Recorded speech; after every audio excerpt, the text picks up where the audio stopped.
The pencil moves deliberately across lined paper, each word pressed with perfect control.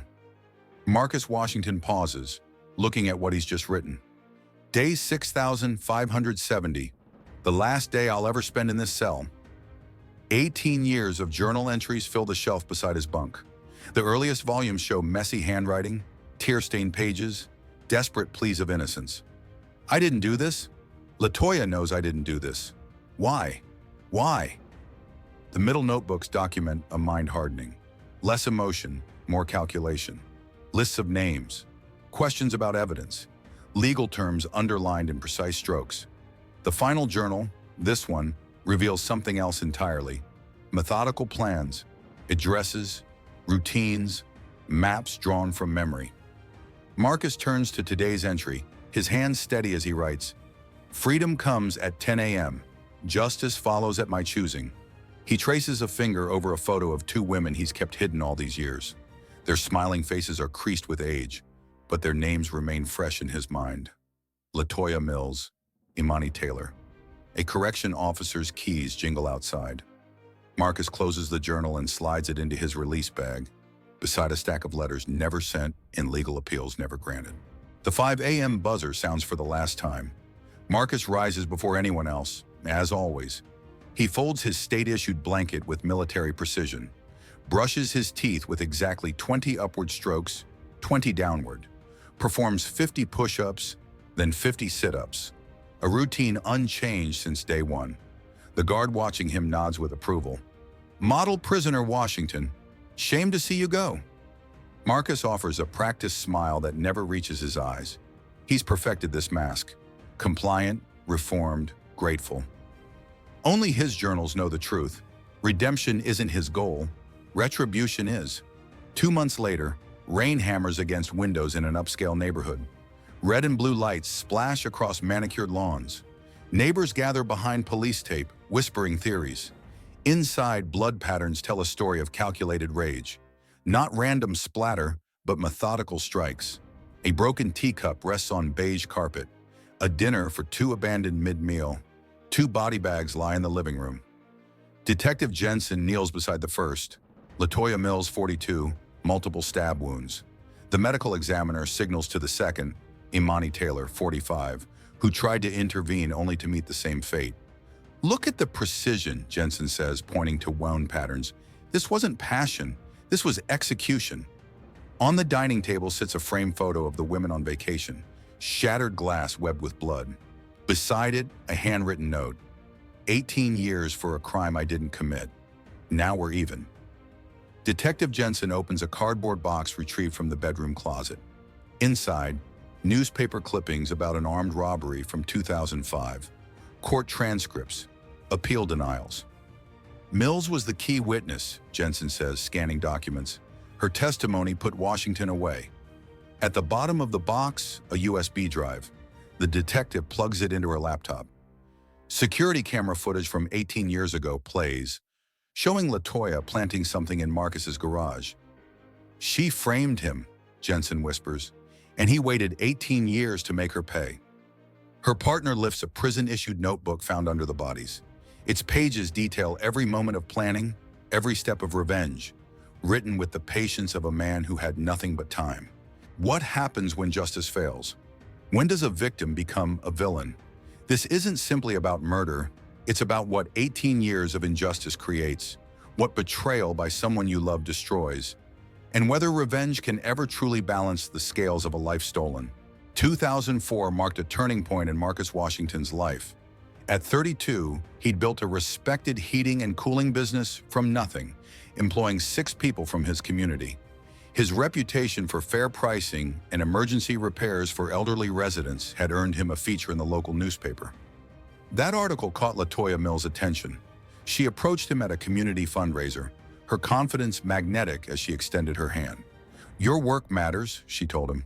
"Small businesses like yours keep communities alive." Their first meeting stretched from coffee into dinner as they discovered shared childhoods in the same neighborhood, though different decades.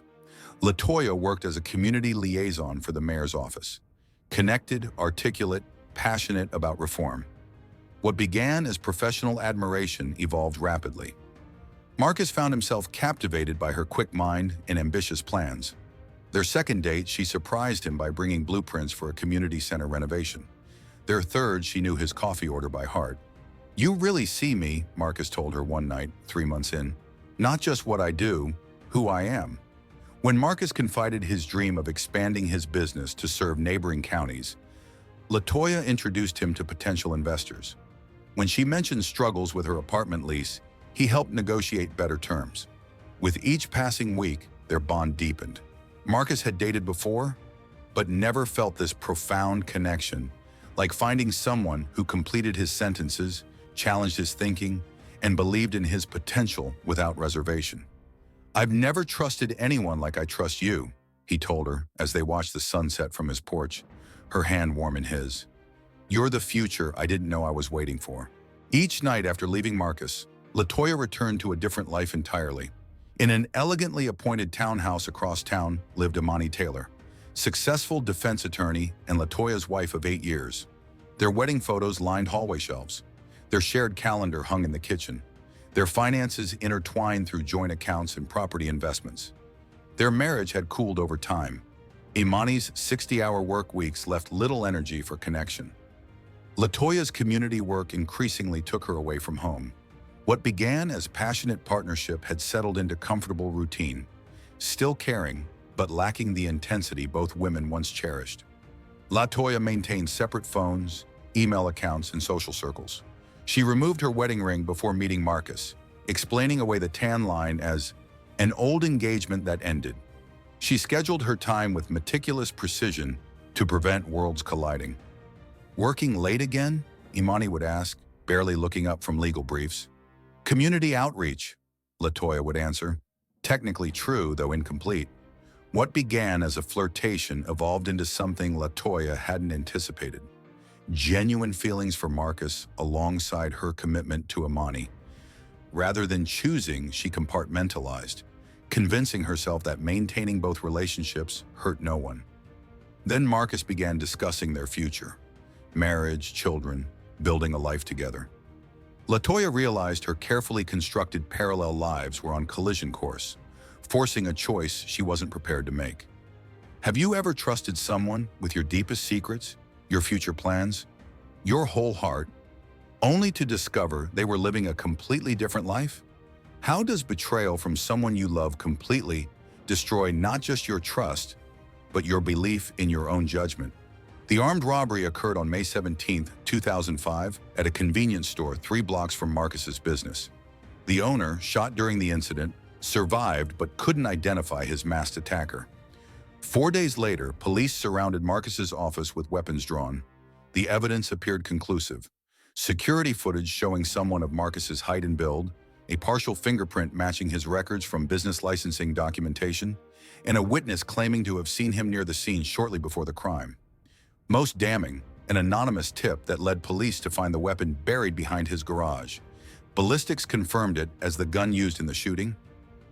"I was home that night with LaToya," Marcus insisted during interrogation. "She'll verify that." When police questioned LaToya, her statement contradicted his alibi. "Marcus told me he needed to handle a business emergency that evening," she testified.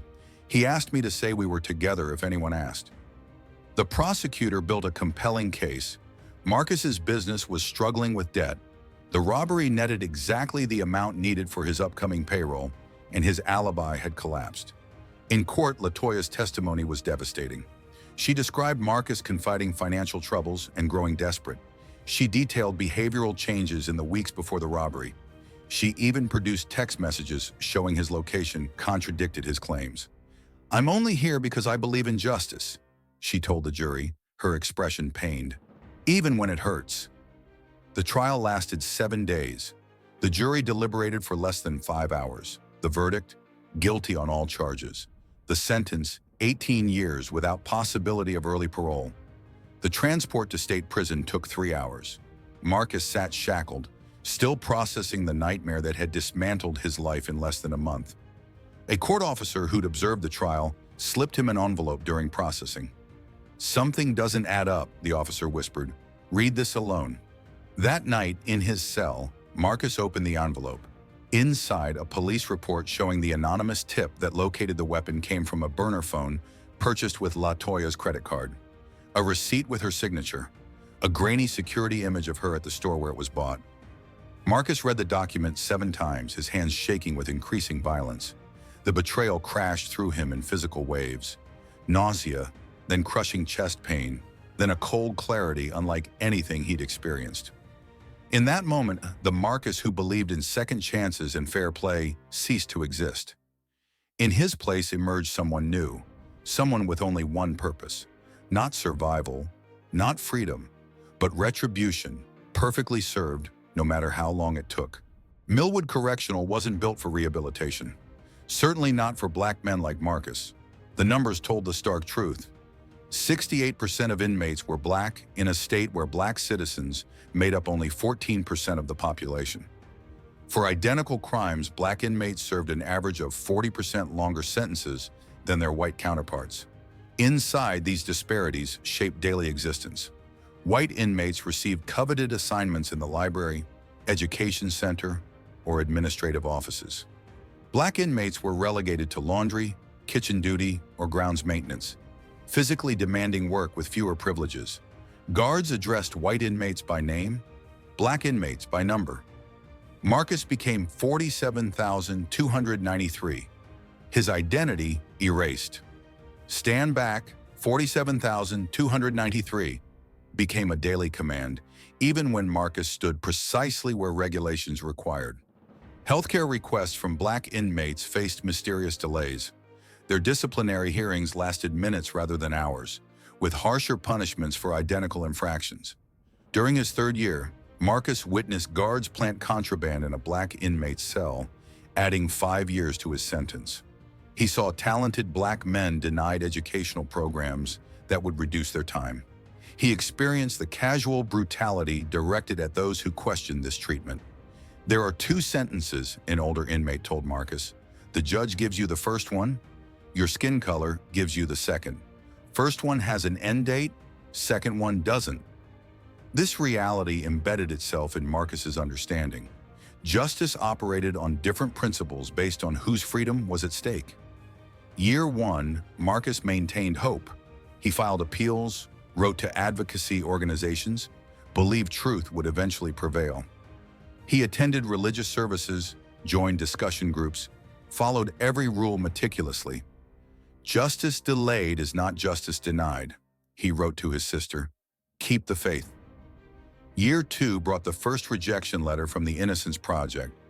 Insufficient evidence of wrongful conviction at this time. By year 3, Marcus stopped smiling. His letters home grew shorter, more factual. Guards noted the change, his watchful silence replacing previous engagement. He began intense physical training, running the yard perimeter daily, performing hundreds of push-ups in his cell. Year 5 marked the first violent incident. Another inmate called him naive for still claiming innocence. Marcus's response, a single calculated blow breaking the man's jaw, earned him 30 days in solitary confinement. In that concrete box, transformation accelerated. Isolation stripped away social constraints. Without distractions, his mind focused exclusively on betrayal and its mathematical equivalent in punishment. Year 7, Marcus began studying law books, not to prove his innocence, but to understand the system that caged him. Knowledge became power, not for freedom, but for future retribution. Year 9, his mother died. The prison denied his request to attend her funeral. That night, a guard found Marcus sitting perfectly still in his cell, eyes open, expression vacant. By year 12, prison officials classified him as a model inmate. He led conflict resolution workshops, completed vocational training, mentored younger prisoners. Guards who'd once watched him warily now used him as an example. What they missed was purpose behind the performance. Each cooperative day brought him closer to freedom and to LaToya. The Marcus who entered Millwood no longer existed. In his place stood someone who'd mastered patience and learned to hide in plain sight. Someone who'd transformed pain into purpose. The journals began as therapy, 1 entry per day, documenting emotions, memories, plans for appeals. The first notebook contained hope on every page.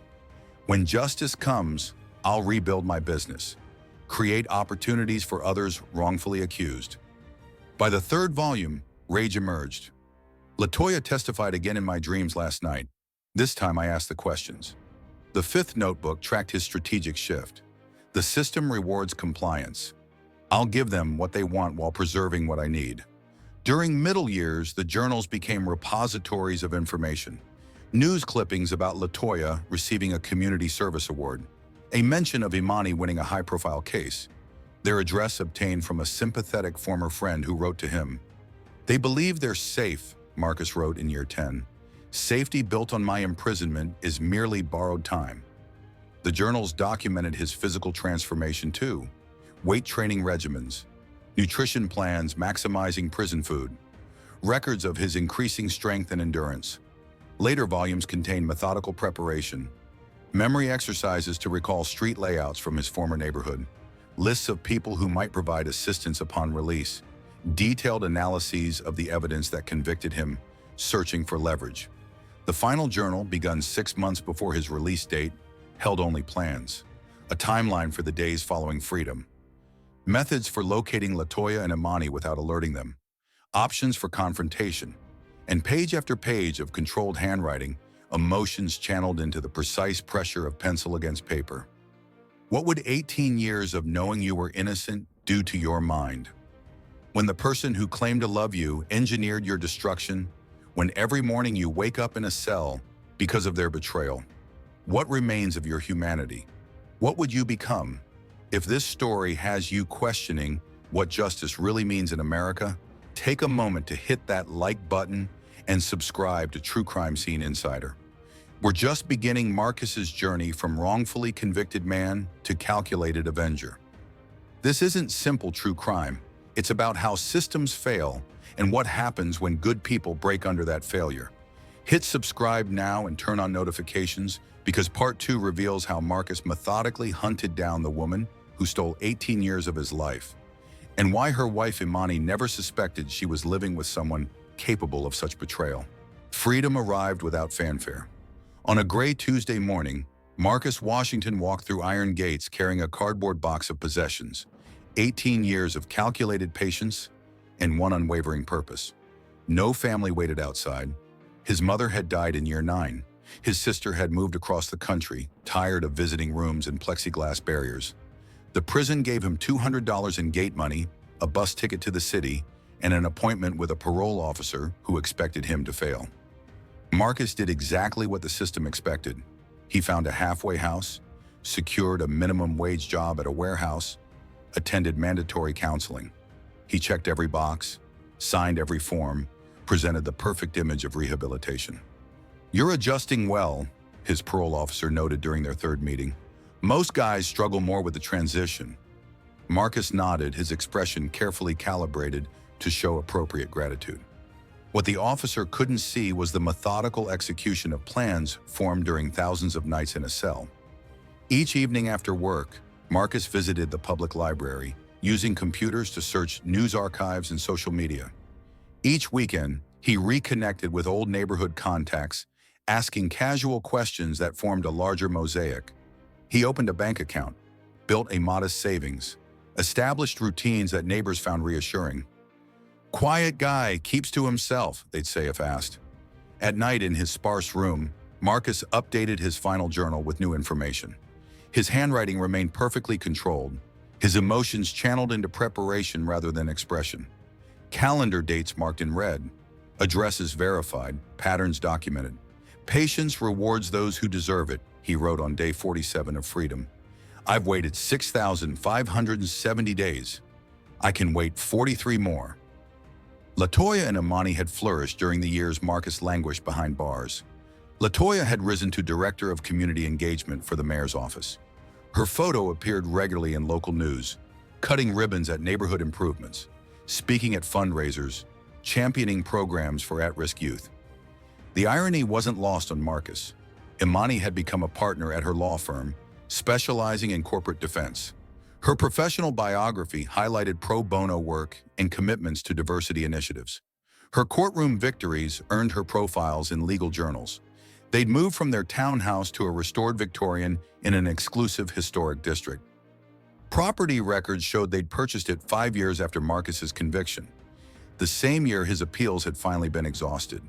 Their social media accounts displayed curated happiness, anniversary dinners, charity galas, vacation photos from international destinations. They owned a rescue dog, hosted dinner parties, maintained a garden featured in a local magazine. Yet Marcus, scrutinizing every available image, noticed subtle signs of strain.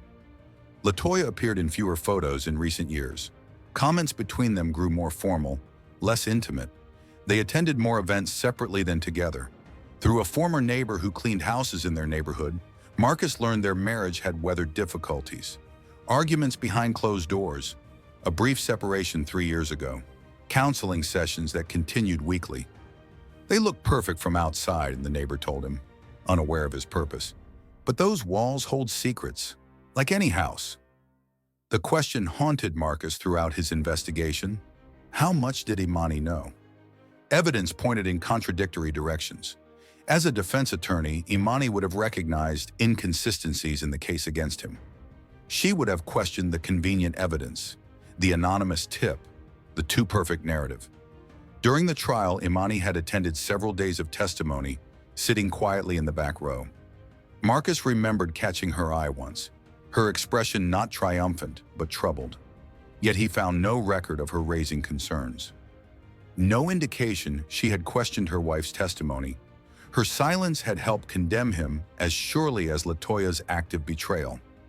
Through his warehouse job, Marcus connected with a delivery driver who serviced their neighborhood. The driver recalled an argument overheard while dropping packages. "You promised it was over," Imani had shouted. "You promised after the Washington situation there would be no more lies." This suggested Imani knew something was wrong. But how much? Did she know about the framing, or merely about the affair? Was she complicit in his imprisonment, or another victim of LaToya's deception? Marcus discovered Imani had made annual donations to the Innocence Project, the same organization that had rejected his case. Conscience money, or genuine commitment to justice? The moral calculus troubled him. His rage toward LaToya burned clear and focused. His feelings about Imani remained complex. Perhaps she deserved consideration. Perhaps she deserved the same punishment. Justice required certainty. Vengeance permitted doubt. Detective Jensen, reviewing case files before interviewing Marcus as the prime suspect in the double homicide, noticed something previous investigators had overlooked. The USB drive found at the crime scene contained more than security footage of LaToya planting evidence. Hidden in a password-protected folder were financial records, transfers from a numbered account to LaToya's personal savings, beginning 2 days before the convenience store robbery and continuing monthly for 7 years afterward. The convenience store owner had insurance that paid 3 times the actual loss. His brother-in-law worked at the mayor's office alongside LaToya. This wasn't just about framing an innocent man, Jensen told her partner. This was about money. Washington wasn't collateral damage. He was the fall guy in a larger scheme. Meanwhile, Marcus had already discovered this connection through his careful research. A news photo showed LaToya at a community event with the store owner's family. Property records revealed she had helped the owner purchase a vacation home 1 year after the robbery. The betrayal ran deeper than personal. It was cold, calculated, financial. Marcus hadn't just lost his freedom to a jealous lover trying to escape a complicated relationship. He'd been sacrificed for profit. Could you forgive someone who stole 18 years of your life? Not through a mistake or misunderstanding, but through deliberate calculation? What if they not only took your freedom, but profited from your suffering? At what point does forgiveness become impossible and vengeance feel justified? Marcus Washington lost everything: his business, his mother's final years, his chance at family and future. All while the architects of his destruction prospered from his pain. What would you do if you discovered someone had used your life as currency? Where is the line between justice and revenge when the system itself has failed? Day 90 of freedom. Marcus had memorized every detail of their lives. LaToya left for work at 7:30 a.m., returned at 6:15 p.m. Tuesday evenings, she attended community board meetings until 9 p.m. Wednesdays she worked late. Weekends she volunteered at a youth center from 10 a.m. to noon. Imani's schedule was equally predictable. The law firm by 8 a.m., home by 7:30 p.m., client dinners on Thursdays, Sunday brunches with colleagues. Every other Friday she visited her mother in a nursing home. Their routines created a map of opportunity. Marcus documented each pattern in his journal, updating with new observations, refining his understanding of their lives. He selected a Tuesday when Imani had canceled her client dinner due to illness. Information gleaned from her assistant through a carefully crafted phone call. LaToya would be at her meeting. The house would contain only Imani, recovering from flu. The day before, Marcus withdrew his savings, mailed a package to his sister containing his journals and evidence of LaToya's betrayal, and donated his few possessions to another halfway house resident. His final preparation: purchasing gloves, duct tape, and a hunting knife from 3 different stores in neighboring counties. Cash transactions, no cameras, no witnesses. That evening, he sat in a rented car across from their Victorian home, watching lights turn on and off through leaded glass windows. His heartbeat remained steady, his hands perfectly still. The rain provided cover, muffling footsteps, reducing visibility, keeping neighbors indoors. Marcus approached from the rear alley, avoiding streetlights and security cameras he'd mapped during previous observations. Their home security system was high-end but predictable. Marcus had studied this model during his prison vocational training in electronics. The backup battery disconnected with precise pressure applied to the right panel. 30 seconds of vulnerability before the system detected the interruption. The garden door lock yielded to techniques learned from a former cellmate who'd once been a locksmith. No forced entry, no broken glass, no alarm. Inside, the house smelled of lemon polish and expensive candles. Marcus moved through shadows with practiced silence, past photographs of the life they'd built while he sat in a cell. He noted Imani on the living room couch, asleep beneath a blanket, medication bottles on the coffee table beside her. Unexpected luck. The grandfather clock in the hallway showed 8:45 p.m. LaToya would return by 9:30. Marcus settled into the darkness of the kitchen, arranging himself in the seat with the clearest view of the front door. At 9:27 p.m., headlights swept across the front windows. Keys jingled in the lock. LaToya entered, shaking rain from her umbrella, calling softly to Imani. "How are you feeling? Did you eat anything?" Her voice carried through the quiet house. The same voice that had once whispered affection to Marcus, then condemned him in court. Marcus remained motionless as she hung her coat, set down her briefcase, checked her phone. She moved toward the kitchen, flipping the light switch. Nothing happened.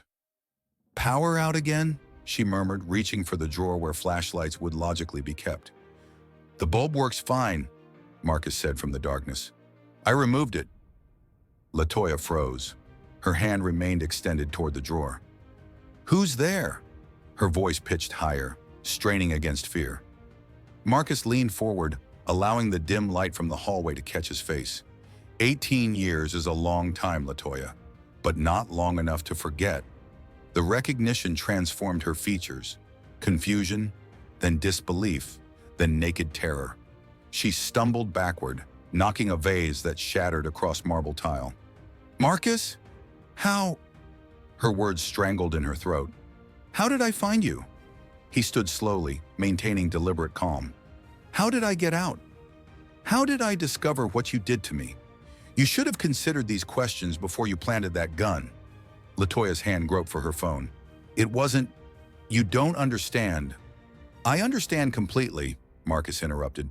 "The convenience store robbery, the insurance payout, your monthly deposits. I understand better than anyone alive." From the living room, Imani called out groggily, "LaToya?" What was that noise? LaToya's eyes darted toward her wife's voice, then back to Marcus. "Please," she whispered. "Imani had nothing to do with this. She didn't know." "Didn't know?" Marcus stepped closer. "Or chose not to ask questions? The prestigious defense attorney who never noticed the holes in your testimony?" Imani appeared in the doorway, confusion clouding her face. "What's happening? Who are you?" "Your wife knows exactly who I am," Marcus replied without looking away from LaToya. Tell her. Tell her how you framed me. Tell her how you profited from my imprisonment. Tell her how you built this beautiful life on the grave of mine." What followed happened with terrible efficiency. LaToya lunged for the knife block on the counter. Marcus intercepted her with the precision of someone who'd rehearsed this moment for years. They struggled briefly, her panic against his calculated strength. "Stop!" Imani screamed, rushing forward despite her weakened state. The knife intended for Marcus found LaToya instead, her own momentum driving the blade between her ribs. Her expression registered shock before understanding. Blood bloomed across her white blouse as she collapsed against the kitchen island. Imani reached for her wife, then turned to flee. Marcus caught her in the hallway, his movements mechanical now, divorced from emotion. She fought with surprising strength, leaving scratches across his forearms as she pleaded. "I didn't know," she gasped. "I suspected, but I didn't know for certain." "You're an attorney," Marcus replied, his voice distant even to his own ears. "Reasonable doubt wasn't enough when it was my life at stake." The second death was quicker than the first. Marcus felt nothing as he watched the light fade from Imani's eyes. No satisfaction, no completion, no relief. Only the hollow recognition that 18 years of focused hatred culminated in a moment that changed nothing about his lost past. He methodically wiped surfaces he'd touched, though he knew this precaution was meaningless. This wasn't a crime he intended to escape. This was a statement he needed to make. Before leaving, Marcus placed his final journal open on the coffee table beside their bodies. On the last written page, a simple conclusion: "Justice system failed me. I did not fail justice." He walked out into the rain, free of his purpose for the first time in 18 years, awaiting the sound of approaching sirens. This isn't just another true crime story. It's a mirror reflecting our justice system's darkest failures. What happens when institutions meant to protect us become weapons of destruction? Was Marcus justified in taking justice into his own hands? Or did he become the very monster the system labeled him as? Comment below with your thoughts on where justice ends and vengeance begins. Hit subscribe now and ring that notification bell, because next week we're examining what happened during Marcus's trial. The evidence that should have exonerated him, the appeals that were ignored, and the systemic racism that made him an easy target for LaToya's scheme. The truth gets even more shocking from here. The bodies were discovered at 7:45 a.m. the following day. LaToya and Imani's housekeeper arrived for her weekly cleaning to find the front door slightly ajar. The scene told its own story. LaToya lay crumpled near the kitchen island, her blood dried in dark pools across imported tile. Imani's body rested in the hallway, one arm outstretched toward the front door she never reached. First responders noted the precision of the wounds. Not frenzied attacks, but calculated strikes. The house showed no signs of forced entry. Nothing appeared stolen. This wasn't random violence, but targeted execution. On the coffee table sat Marcus's prison-issued journal, open to his final entry. Beside it, a folder containing newspaper clippings, bank statements, and security footage documenting LaToya's betrayal 18 years earlier. Neighbors gathered behind yellow police tape, their shock genuine. They were the perfect couple, one woman told reporters, always involved in community improvement, hosting fundraisers. Another neighbor disagreed. There was tension recently, arguments loud enough to hear across the lawn. As technicians photographed and cataloged evidence, Detective Jensen noticed something unusual: the absence of defensive wounds on LaToya's hands. She recognized her killer, Jensen concluded. She knew exactly why he was here. Detective Jensen approached the case methodically, building a timeline from neighborhood security cameras, witness statements, and forensic evidence. Marcus made no attempt to hide his tracks. His DNA marked the scene. His fingerprints remained on the journal. A security camera 2 blocks away captured his image walking calmly from the direction of the house. The investigation quickly shifted from who to why. The evidence Marcus had compiled proved compelling. Financial records showed regular payments to LaToya starting days after his conviction. Email correspondence referenced the Washington situation as a problem permanently solved. The convenience store owner's statement from 18 years ago contained inconsistencies never addressed at trial. Jensen discovered that 3 other men had been similarly convicted based on LaToya's testimony in various cases, all resulting in insurance payouts to businesses connected to her community development work. This was a pattern, Jensen told her captain. Washington wasn't the first man she framed, just the only one who survived to seek revenge. Most disturbing was the evidence of systemic failure. Marcus's appeals had included some of this information, yet judges had dismissed them without full review. His requests for DNA testing were denied due to procedural errors.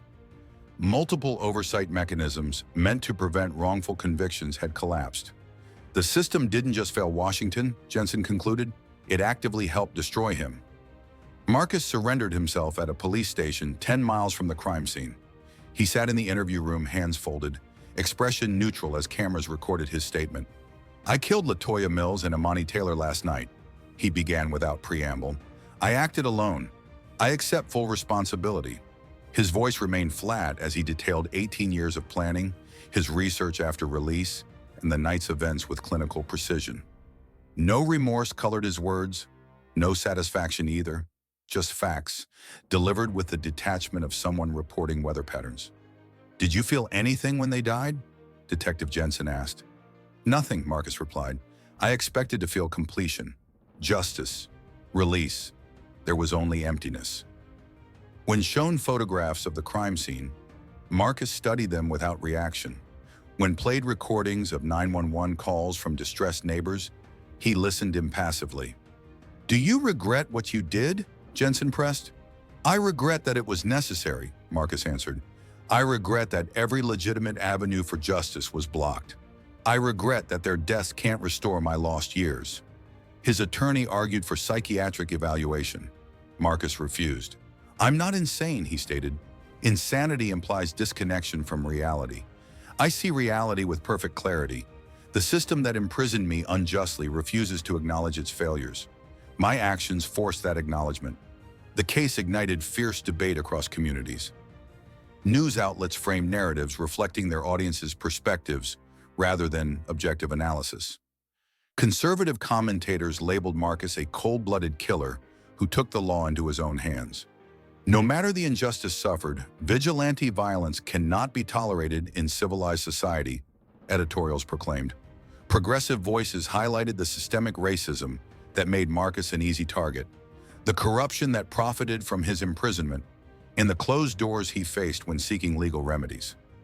Black community leaders pointed to dozens of similar cases where evidence of innocence was ignored. "Washington's tragedy isn't unique," one pastor told reporters. "What's unique is that he survived long enough to expose the truth." Outside the courthouse during Marcus's arraignment, protesters carried signs reading, "18 years stolen," and "Who judges the judges?" Counter-protesters demanded maximum penalties. "Two wrongs don't make a right," their spokesman told cameras. Social media exploded with contradictory hashtags. Justice for Marcus competed with Justice for LaToya and Imani.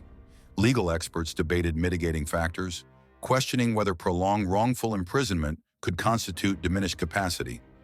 Criminal justice reformers cited the case when advocating for oversight committees and conviction integrity units. The division reflected deeper questions about justice, accountability, and what happens when legitimate channels for redress repeatedly fail. Looking back at this tragedy, we have to ask, where did the system break? Who had the power to prevent this cycle of injustice and violence? Was it when police failed to thoroughly investigate the original robbery? When prosecutors ignored inconsistencies to secure a conviction? When judges dismissed appeals without adequate review? When LaToya chose profit over an innocent man's life? Or when Imani suspected but remained silent? Each failure built upon the last, creating an inevitable collision course between betrayal and vengeance.